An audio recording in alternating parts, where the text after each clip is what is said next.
So the US military deployed 3 military aircrafts into Nigeria between Thursday and Friday, and the 3 of them landed in 3 different locations. One landed in Borno. This particular one came in with heavy material, drones, and all kinds of military weapons and ammunition in Borno Air Base, while one landed in Kaduna Military Depot. This particular one is said to have been coming from Ghana, and it came with military troops. Listen to the full reports of what has happened between this Thursday and Friday. The US is now putting action into their words. United States military aircraft have landed in Maiduguri, the capital of Borno State, marking the beginning of a major deployment of American troops to Nigeria to assist in the fight against terrorism. A military plane touched down at the airbase in Maiduguri on Thursday night, followed by additional aircraft on Friday carrying equipment, ammunition, and personnel.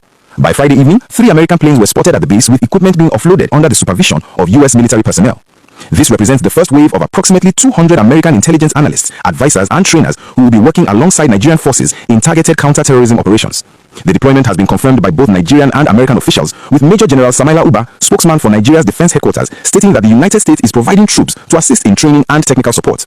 The initial group of roughly 100 troops will steadily arrive over the weekend, with additional aircraft carrying more personnel and equipment expected to land in the coming weeks. These flights are just the beginning of what will be a continuous stream of military transport planes landing at 3 main locations across Nigeria, according to a US Defense Department official who spoke on condition of anonymity. The American troops are not coming for combat roles, but rather to provide specialized expertise that the Nigerian military currently lacks. Their mission includes capacity building, professional military education, intelligence sharing, logistics support, and strategic dialogue aimed at addressing terrorism and transnational threats. Because these troops are landing in remote locations with limited infrastructure, much of their early work will involve setting up secure communications, establishing base infrastructure, and ensuring operational security in collaboration with their Nigerian counterparts. The deployment will supplement a small team of American advisors who have already been on the ground in Nigeria for some time. This unprecedented military cooperation between Nigeria and the United States follows months of escalating pressure from President Donald Trump, who has been sharply critical of the Nigerian government for what he describes as its failure to protect Christians from deadly attacks by Islamist militants and armed militias. In late December, President Trump ordered a surprise missile strike in Nigeria on Christmas Day, targeting what he called terrorist camps in Sokoto State. The strikes were symbolic, with Trump later acknowledging that he deliberately timed the operation to deliver what he called a Christmas present to the insurgents. He had previously threatened to go into Nigeria with military force if the violence against Christians did not stop, describing it as an existential threat to Christianity. If you're finding this report informative and want to understand how international military cooperation works and what it means for Nigeria's security, please hit that like button and subscribe to this channel so you never miss critical updates on developments that affect our country. However, the Nigerian government has firmly rejected President Trump's characterization of the violence as a Christian genocide.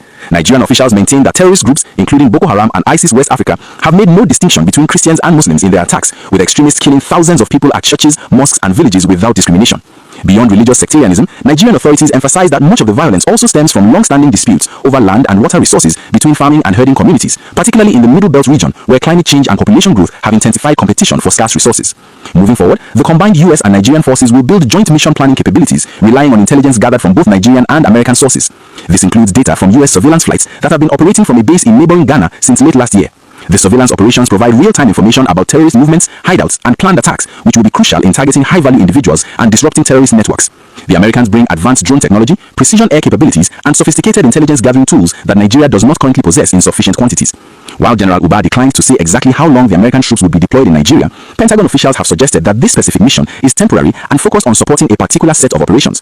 The flow of forces is scheduled to last for a couple of months, though officials have indicated that successful joint operations could lead to further deployment in the future.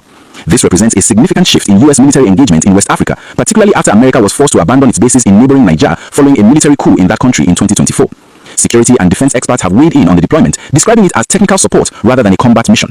Retired Army Intelligence Corps Officer Chris Andrew explained that the Americans are bringing specialized expertise, particularly in drone operations and precision air capabilities, not frontline fighters. The focus is on training Nigerian personnel to use advanced equipment, improving intelligence gathering and analysis, and helping the military develop more effective strategies for combating terrorism.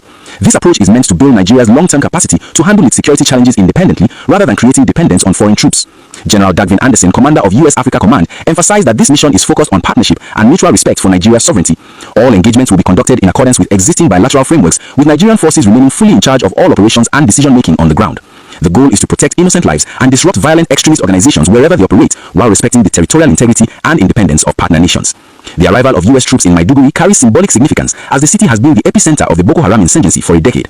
Maiduguri has endured countless suicide bombings, attacks, and displacement of millions of people, making it a fitting location for international efforts to combat terrorism.